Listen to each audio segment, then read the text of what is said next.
Hamas can defeat Israel? Who is Hamas? Welcome to Geopolitics Today, your reliable source for a deeper understanding of our ever-changing world.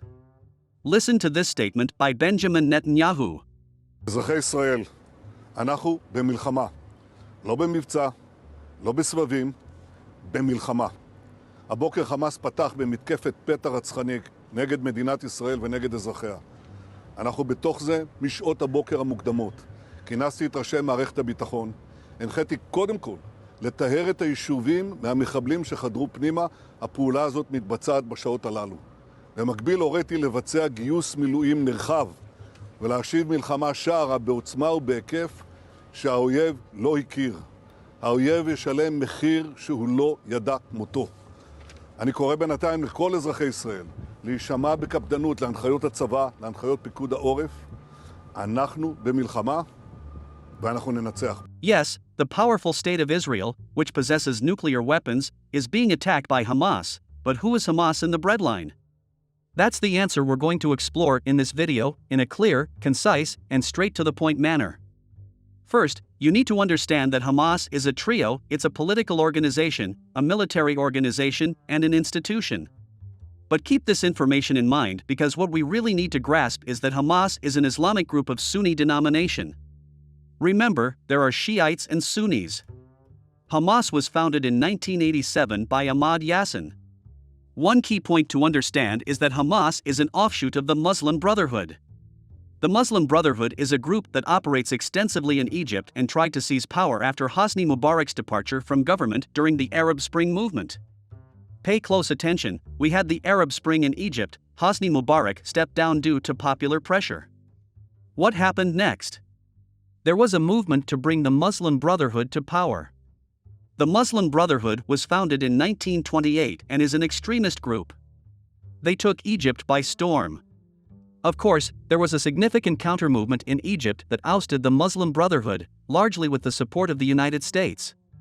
A military junta took power and has remained in control to this day. The Muslim Brotherhood failed to govern Egypt. They wanted to establish Sharia law, a theocratic government in Egypt. Another key term to add to your vocabulary is Sharia. Sharia refers to guidelines found in the sacred scriptures of Islam, primarily in the Quran, encompassing social codes and behavioral rules on how to conduct oneself in society. This is one of Hamas' guiding principles. Another point you need to understand is that Hamas doesn't want Palestine for Palestinians. Why? Because, according to them, a Palestinian cannot be a Christian. They want Palestine for Muslims. This includes the entire territory, where we have the State of Israel, the Gaza Strip, and the West Bank.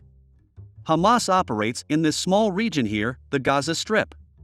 Just to give you an idea, this region has one of the highest population densities in the world and one of the lowest Human Development Index, HDI, rankings.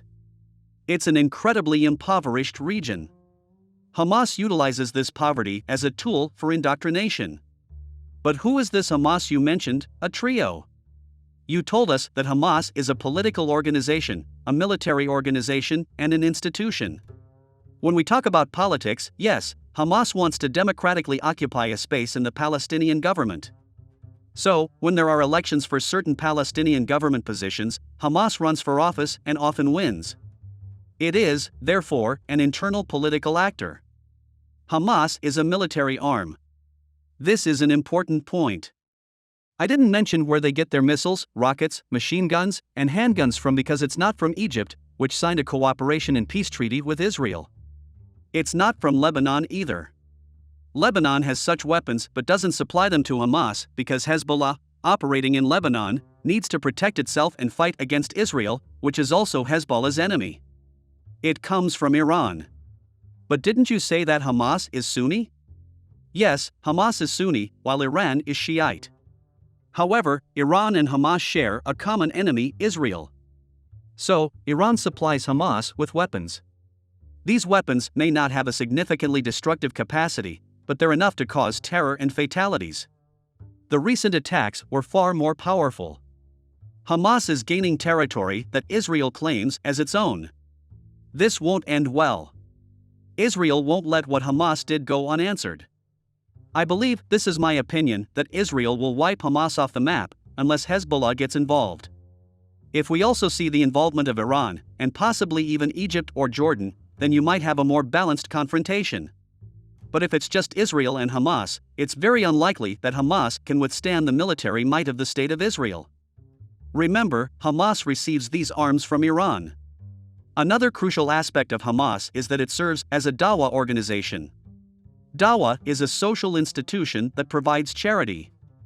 As I mentioned, the Palestine region is very impoverished. So, what does Hamas do? They provide food and water. If you're thirsty or hungry, you turn to Hamas. But what does Hamas say in its narrative? If you're hungry or thirsty, it's because of Israel. So, these people grow up with this idea in their heads. My life is like this because of Israel, according to the ones helping me, which is Hamas. These people in the Gaza Strip develop a deep-seated hatred for Israel. This is evident in suicide bombings and terrorist attacks. They take up arms to fight Israel, sometimes with rocks or knives, and they sacrifice their lives. From a young age, Hamas instills these ideas in them, and Hamas is there to help. When we label Hamas as a terrorist group, we have to understand that Hamas is a trio for Palestine. Perhaps in Western eyes, it's a terrorist group, but in Eastern eyes, it's not. So, when we talk about Hamas as a terrorist group, that's a view held by many nations. However, within the Middle East, that's not the perspective. They see Hamas as a political party that advocates for the rights of Muslims.